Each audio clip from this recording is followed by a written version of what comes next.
Doctor, இப்போ நோய் ஒருத்தருக்கு வருதுன்னா பல்வேறு காரணங்களால நோய் வர்றதா ஆங்கில மருத்துவம் சொல்லுது. நம்ம தொடர்ச்சியாக சொல்லிட்டு வரோம். எந்த நோயாக இருந்தாலும் அது அடிப்படை காரணம் கர்மா அப்படின்னு சொல்லிட்டு இருக்கோம். இதில் சமீப காலமாக மக்களிடையே அதிகமாக வரவேற்பு பெற்றக்கூடிய மருத்துவ முறைகளில் மனதிற்கும் நோய்க்கும் சம்பந்தம் உண்டு அப்படின்னு சைக்காட்ரிக் பேஸில் சிலது சொல்லிகிட்டு இருக்காங்க. அதன் மூலமும் தீர்த்து கொண்டிருக்கிறார்கள், நோயை குணப்படுத்தி கொண்டிருக்கிறார்கள். இப்போ ஒரு மனதுக்கும் நோய்க்கும் எந்த மாதிரியான தொடர்பு இருக்குது, என்ன மாதிரியான மனநிலையில் இருப்பவர்கள் எந்த மாதிரியான நோய்க்கு பாதிக்கப்படுகிறார்கள், நோயால் பாதிக்கப்படுகிறார்கள் அப்படிங்கிறத பற்றி சொல்லுங்க டாக்டர். அதாவது டாக்டர் எலும்பு ஐஎஸ் ஹாஸ்பிட்டல் உலகம் முழுசும் இருக்கிற மக்களுக்கு சொல்லிக் கொடுத்து இருக்கின்ற ஒரு மிகப்பெரிய ரகசியம் என்ன அப்படின்னா, நீங்கள் எல்லாரும் நினைக்கிற மாதிரி நோய்கள் வெளிப்புற காரணங்களால் வருகின்றன அப்படின்னு நினச்சிட்டு இருக்கீங்க எல்லாருமே. வெளிப்புற பாக்டீரியாவால் அஃபெக்ட் ஆகிடுச்சு, வைரஸால் அஃபெக்ட் ஆகிடுச்சு, இந்த கிளைமேட் சேஞ்ச்னால் அஃபெக்ட் ஆகிடுச்சு அப்படின்னு சொல்லிட்டு இருக்கோம். மனிதனுக்கு வருகின்ற அத்தனை வியாதிகளும் 2 காரணங்களை கொண்டவை. நான் ஏற்கனவே நிறைய வீடியோஸில் சொல்லியிருக்கேன். ஒரு காரணம் வெளிப்புற காரணம், இன்னொரு காரணம் உட்புற காரணம். இந்த வெளிப்புற காரணம் தான் அந்த பாக்டீரியா வந்துச்சு, வைரஸ் அட்டாக் ஆகிடுச்சு, இந்த மாதிரியான ஏதாவது ஒரு காரணங்கள் நாம் சொல்கிறோம். பட் உட்புற காரணம் அப்படின்னு சொல்லி சொன்னால், ஒரு மனிதனுக்கு நோய் வருவதற்கான முதல் காரணம் அவர்கள் ஒரு ஜென்மத்தில் செய்த கர்மா, நெகட்டிவ் கர்மாஸ். நெகட்டிவ் கர்மாஸ் தான் ஒரு மனிதனுக்கு நோய்களை உருவாக்குகிறது. எப்படி உருவாக்குகிறது? நம்முடைய கர்மா எப்படி உருவாக்குறது? நம்முடைய கர்மா ஆகாஷிக் ரெக்கார்டுன்ற பேரில் நம்மளையும் சுற்றி, நம்ம உடம்பை சுற்றி வெளியுள்ள 6ஆன்ற பாம்பில் இருக்குது. அந்த 6ஆன்ற பாம்பில் நம்ம கர்மா இருக்குது, பாசிட்டிவ் கர்மாஸ் அதில் இருக்குது. அந்த கர்மாக்கள் ஆன்மாவின் மூலமாக மனதிற்கு மனதை செயல்படுத்தி அதன் மூலமாக உடலை இயக்குகின்றது. மனிதன் 3 விஷயங்களால் கட்டமைக்கப்பட்டவன் நம்ம நிறைய சொல்லியிருக்கோம். உடல், மனம், ஆன்மா. ஸோ ஒரு மனிதன் 3 விஷயத்தை சேர்ந்தவன் தான் மனிதன். உடலும் மனமும் சேர்ந்தால் மட்டும் மனிதர்கள். உடலும் மனமும் ஆன்மாவும் 3மே சேர்ந்தது தான் மனிதன். இந்த மனிதனுக்கு வருகின்ற நோய்கள் மட்டுமில்லை, வாழ்க்கையில் வர எல்லா பிரச்சனைகளும், கஷ்டங்களும், துன்பங்களும், துயரங்களும் எல்லாமே ஆன்மாவிலிருந்து தான் வரும். இந்த சோல் ரெஸ்ட் இன் பீஸ்ன்னு சொல்கிறோம் இல்லையா, நம்ம இறந்த பிறகு தான் அந்த ஆத்மாவை பற்றி நம்ம சொல்கிறோம். அவருடைய ஆத்மா சாந்தி அடையட்டும். அந்த ஆத்மா எங்கே இருக்குது அப்படின்னா நம்ம கூடவே தான் இருக்குது. But we are not aware about it. அதை பற்றி என்னன்னு தெரிஞ்சுக்கிறது இல்லை. இறக்கும் போது மட்டும்தான் அவருடைய ஆத்மா சாந்தி அடையட்டும்னு சொன்னோம். அந்த ஆத்மா எங்கே இருக்குன்னு யாருக்குமே தெரியாது.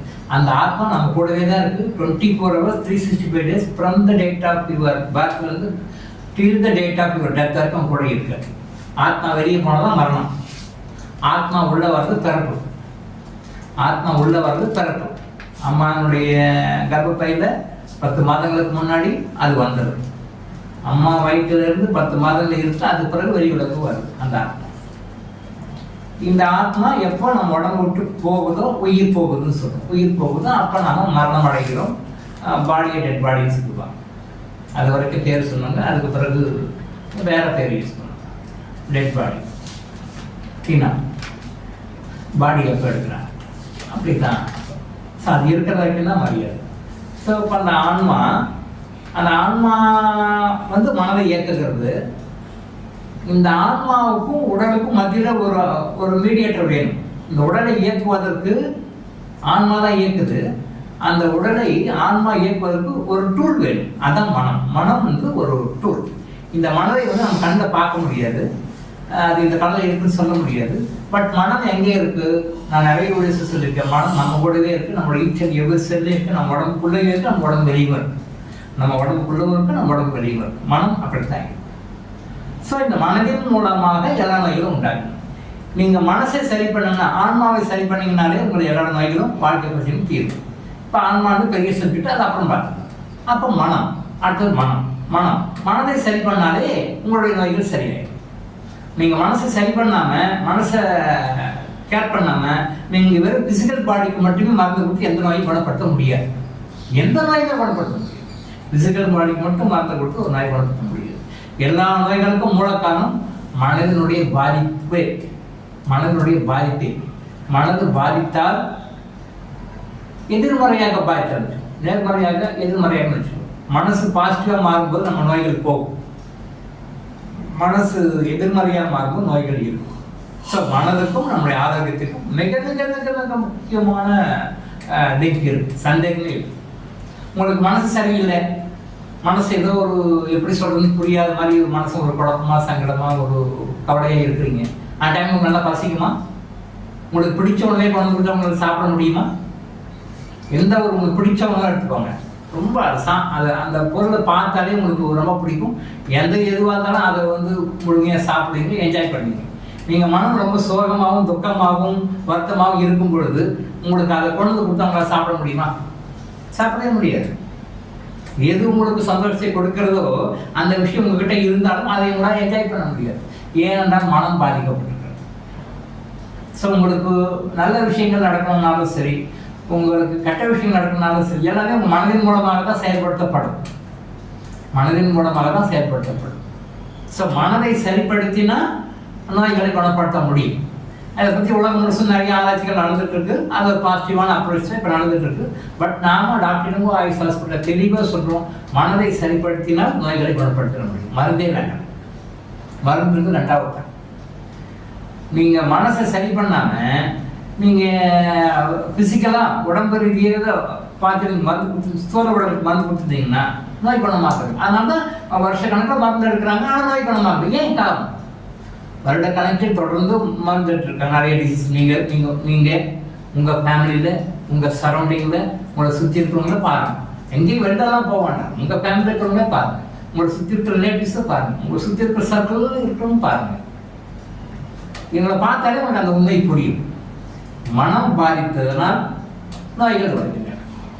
ஸோ அப்போ நோய்கள் குணமாகணுன்றது வெறும் மருந்து மாத்திரைகளே சாப்பிட்டு இருந்தால் மட்டும் நோய் குணமாகுது. மனதை மாற்றினால்தான் நோய் குணமாகும். ஸோ மனதை கொஞ்சம் சேர்த்து பார்த்துக்கோங்க அப்படின்னு சொல்லுங்க. மனம் வந்து ஒரு பகுதி அப்படின்னு சொல்கிறோம். மனம் வந்து ஒரு பகுதின்றதை விட அது நம்ம ஆரோக்கியத்தோட நம்ம வாய்ப்போட அதாவது இரண்டால கலந்து இருக்கிறது. ஸோ எவ்வளோ கூட மனதை தூய்மையாகும், மனதை எவ்வளோ கூட கள்ளக்கவலம் இல்லாமலும், மனதை எவ்வளவு அன்பாக வைத்துக் கொள்கின்றனோ அவ்வளோ கூட மருந்துகளே இல்லாமல் நோய்கள் போய்விடும். இதுக்கு நிறைய புராண இதிகாசங்களில் இருந்து பல்வேறு கலாச்சாரங்கள் வந்து நிறைய உதாரணம் எடுத்து சொல்ல முடியும். உலகம் முழுவதும் மனதை சரிப்பட்டு நோய் சரியாயிடும் அப்படின்றதுக்கான சான்றுகள் கொடுத்தோம் அப்படின்னா அது நிறைய சான்றுகள் கொடுக்கலாம். ஸோ ஒரு டாக்டர்கிட்ட ட்ரீட்மெண்ட் போகும்போது, பிபி பேஷண்ட் போகும்போது, ஹார்ட் ப்ராப்ளத்துக்கு போகும்போது, சார் நீங்கள் வந்து கவலைப்படாதீங்க, டென்ஷன் ஆகாதீங்க, எமோஷன் ஆகாதீங்க, கூலாக இருங்கன்னு டாக்டர் சொல்லுவார். ஆனால் எந்த ஒரு பேஷண்ட்டுக்கு தானாக வேணுமென்னு அவரே வந்து டென்ஷனோ கோவப்படுறதோ அப்படி ஆக மாட்டார். கோவப்படணும், வெறுப்பு படையணும், டென்ஷன் ஆகணும் அப்படின்றது எந்த ஒரு நோயாலையும் இருக்க மாட்டார். டாக்டர் சொல்கிறாரு, நீங்கள் கூலாக வச்சுக்கோங்க, மைண்டு டென்ஷன் இல்லாமல் வச்சுக்கோங்க, சைலண்டாக அமைதியாக இருங்க, எதையும் ரொம்ப முக்கியத்துவம் கொடுத்து ரொம்ப பெருசாக எடுத்துக்காதீங்க, மைண்டை வந்து பேலன்ஸாக வச்சுக்கோன்னு சொல்லுவார். பேலன்ஸாக வைக்க முடியாது, மனதை பேலன்ஸாக வைக்க முடியாததான் அவர் கஷ்டப்பட்டுருக்கார். ஸோ மனதை எப்படி வந்து சரியாக வச்சுக்கணும் அப்படின்னா இதுக்கு மனிதனுக்கு உதவக்கூடியது வந்து கிறிஸ்டல் தியானமும் கிறிஸ்டல் யோகாவும் தான். இந்த கிறிஸ்டல் யோகாவும் கிறிஸ்டல் தியானமும் வந்து மனதை ரொம்ப சரியாக வைத்துக் கொள்வதற்கு, பதட்டம் இல்லாமல் வைத்துக் கொள்வதற்கு, அமைதியாக வைத்துக் கொள்வதற்கு, மனதை சரியான நிலை வைத்துக் கொள்வதற்கு நிறைய வகையில் உதவி செய்யும். அப்போ மனம் எப்போ அது கண்ட்ரோலுக்கு வந்து சரியாகுதோ ஆட்டோமேட்டிக்காக உங்களை சுற்றியுள்ள பிரச்சனைகளும் தீரும், உங்களுடைய நோய்களும் தீரும். வெறும் நோய்கள் மட்டும் இல்லை, உங்களை வருத்தி கொண்டிருக்கின்ற வாழ்க்கை பிரச்சனைகளும் தீரும், உங்களை வருத்தி கொண்டிருக்கின்ற நோய்களும் தீரும். அது மனநோயாக இருந்தாலும் சரி, உடல்நோயாக இருந்தாலும் சரி, உங்களுடைய வாழ்க்கை பிரச்சனைகள் இருந்தாலும் சரி, எந்த வகையான பிரச்சனையாக இருந்தாலும் சரி, நீங்கள் மனதை மட்டும் எப்படி ஹேண்டில் பண்ணுறதுன்னு தெரிஞ்சுக்கிட்டீங்கன்னா, மனதை எப்படி வந்து மெயின்டைன் பண்ணணும்னு தெரிஞ்சுக்கிட்டீங்கன்னா, மனதை எப்படி மேனேஜ் பண்ணணும்னு தெரிஞ்சுக்கிட்டீங்கன்னா உங்களுடைய எல்லா நோய்களும் குணமாகும், மருந்துகள் தேவையில்லாமலே. ஸோ அதை பற்றி தான் டாக்டர் இளங்கோ ஆயுஷ் ஹாஸ்பிட்டலில் நம்ம கிறிஸ்டல் தியானம் மூலமாகவும் கிறிஸ்டல் யோகம் மூலமாகவும் நிறைய விஷயங்கள் சொல்லியிருக்கோம். ஸோ மனதை சரிப்படுத்தினா எல்லா நோய்களும் சரியாகும், எல்லா பிரச்சனையும் சரியாகும். டாக்டர் இளங்கோ ஆயுஷ் ஹாஸ்பிட்டல் வழங்கும் விழிப்புணர்வு. தொடர்ந்து இது மாதிரி பல அவேர்னஸ் வீடியோக்களை பார்க்க நம்ம சேனலை சப்ஸ்கிரைப் பண்ணிட்டு பெல் பட்டனை ப்ரெஸ் பண்ணுங்க.